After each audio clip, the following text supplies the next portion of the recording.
ನಾವು ಕನ್ನಡ ಒಕ್ಕೂಟದ ನಾಯಕರಾದಂಥ ವಾಟಾಳ್ ನಾಗರಾಜ್ ಅವರ ನೇತೃತ್ವದಲ್ಲಿ ಒಕ್ಕೂಟದ ಮುಖಂಡರಾದಂಥ ಶಿವರಾಮೇಗೌಡರು, ರಕ್ಷಣಾ ವೇದಿಕೆ, ಮಂಜುನಾಥ್ ದೇವ್, ಗಿರೀಶ್ ಗೌಡರು ಮತ್ತು ಎಲ್ಲ ಕನ್ನಡ ಪರ ಸಂಘಟನೆಗಳು ಇವತ್ತು ರಾಜ್ಯಪಾಲರ ವಿರುದ್ಧವಾಗಿ ಹೋರಾಟಕ್ಕೆ ನಾವು ಬಂದಿದ್ವಿ. ಕಾರಣ ಇಷ್ಟೇ, ಈ ಸರ್ಕಾರ ಬಹುಮತದಿಂದ 135 ಶಾಸಕರನ್ನು ಪಡ್ಕೊಂಡು ಇವತ್ತು ಮಾನ್ಯ ಸಿದ್ದರಾಮಯ್ಯನವರು ಮುಖ್ಯಮಂತ್ರಿಗಳಾಗಿದ್ದಾರೆ.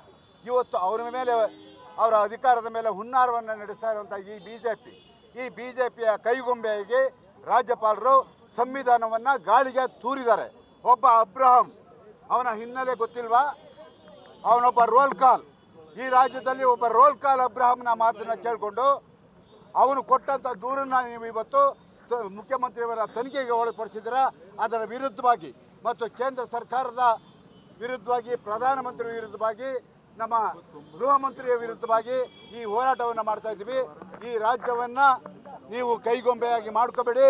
ನೀವು BJPಯ ಕೈಗೊಂಬೆಯಾಗಿರುವಂಥ ರಾಜ್ಯಪಾಲರನ್ನ ಕೂಡಲೇ ವಾಪಸ್ ಕರ್ಕೋಬೇಕು ಅಂತ ಹೇಳ್ಬಿಟ್ಟು ಒತ್ತಾಯವನ್ನು ಮಾಡ್ತಾ ಇದ್ದೀವಿ.